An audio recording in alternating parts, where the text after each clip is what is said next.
revisiting some music that I learned when I was a kid.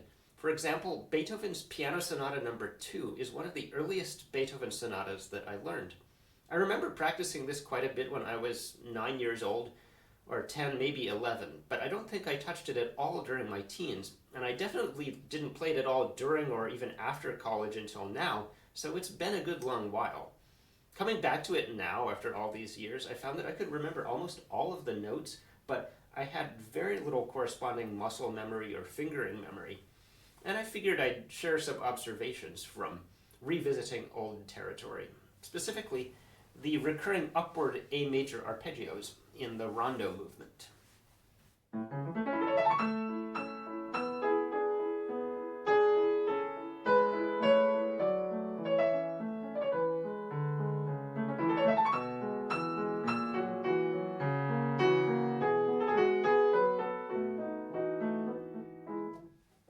This is my copy of the Beethoven Sonatas Volume 1. I got this when I was about 8, almost 9 years old. And this is the Dover reprint of the Heinrich Schenker edition. Now, Schenker's approach to fingering is very interesting. He's always concerned not just with convenience and ergonomics, but also what the resulting sound will be. If he wants emphasis on a particular note, he'll pick a sequence of fingerings that will naturally cause that to happen, even if it feels unnecessarily awkward.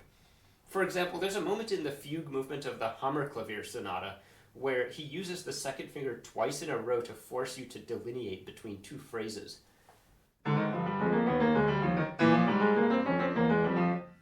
Later on in the same movement, he uses the thumb twice in the row in the middle of a phrase. And there is no ergonomic reason to do that right there, so I think he just wanted to add some extra rhythmic drive as the fugue is reaching its final climax. But to return to Sonata No. 2, there are no such fingering shenanigans involved in the A major arpeggios, but coming back to it, I was still initially surprised at how Schenker fingered them. So let's take a look. By the way, for pianists, 1 means thumb. I only mention this because it's not the same for all instruments. For string players, for example, they don't use the thumb because it's wrapped around the neck of their instrument, so they consider 1 to be index finger. So just so we're all on the same page here, 1, 2, 3, 4, 5.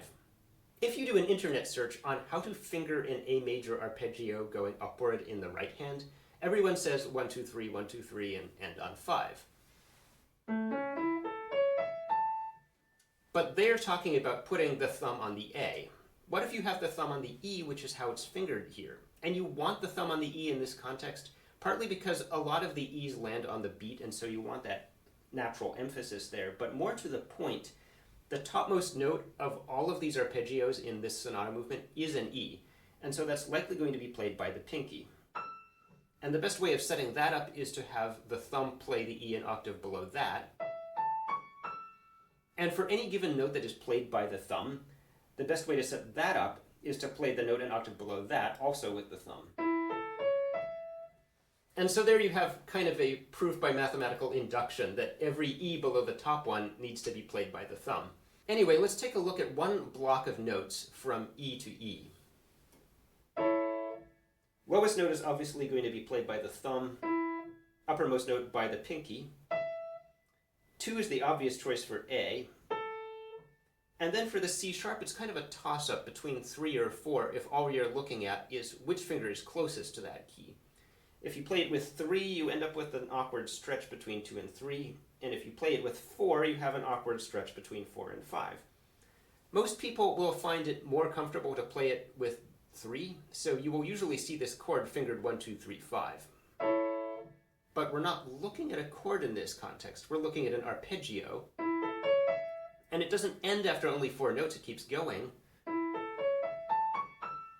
So the question is, does that change whether we put 3 or 4 on the C sharp?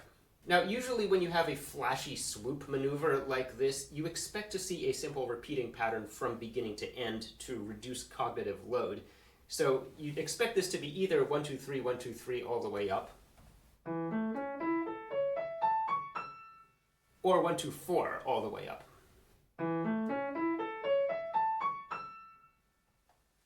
But Schenker gets fancy. he starts out doing 1 2 4 1 2 4, and then he switches to a single instance of 1 2 3 5 at the end. Now, when I started practicing this again a couple weeks ago, I played this arpeggio several times over with different combinations of fingerings, and Schenker's fingering gave me a clean result more consistently, more frequently than just using 3s or just using 4s. So, empirically speaking, changing from 4 to 3 at the very end has a tangible benefit that seems to outweigh the extra cognitive load involved. But what is going on here? There are actually two different things going on here. First, and rather more obviously, the uppermost position is inherently a completely different situation than the lower ones because it's ending with the pinky. We already decided that having 3 on C sharp lets you avoid the stretch between 4 and 5. But what if there is no 5?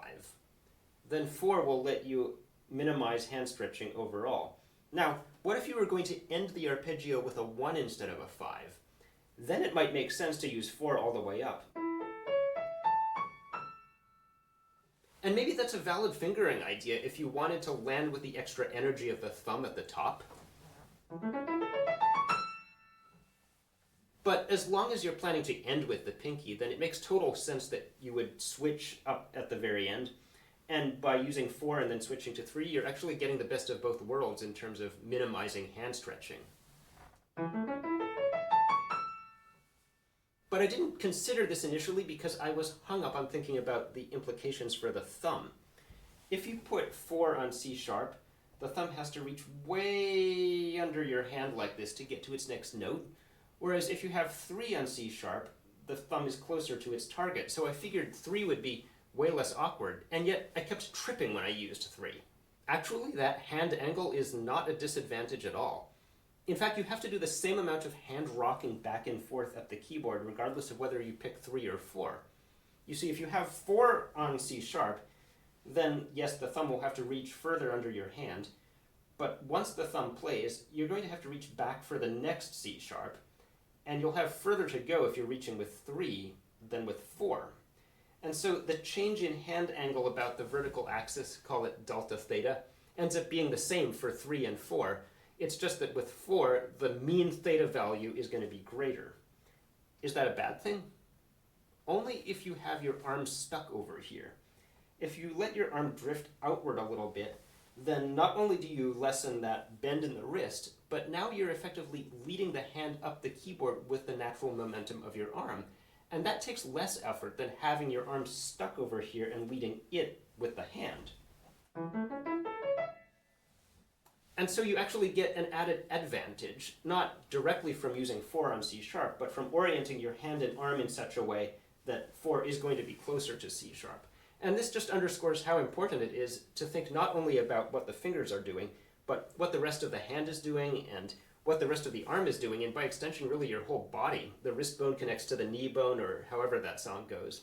Now the funny thing is, having practiced this arpeggio so much for the last couple of weeks, I've actually been able to get pretty good results only using 3.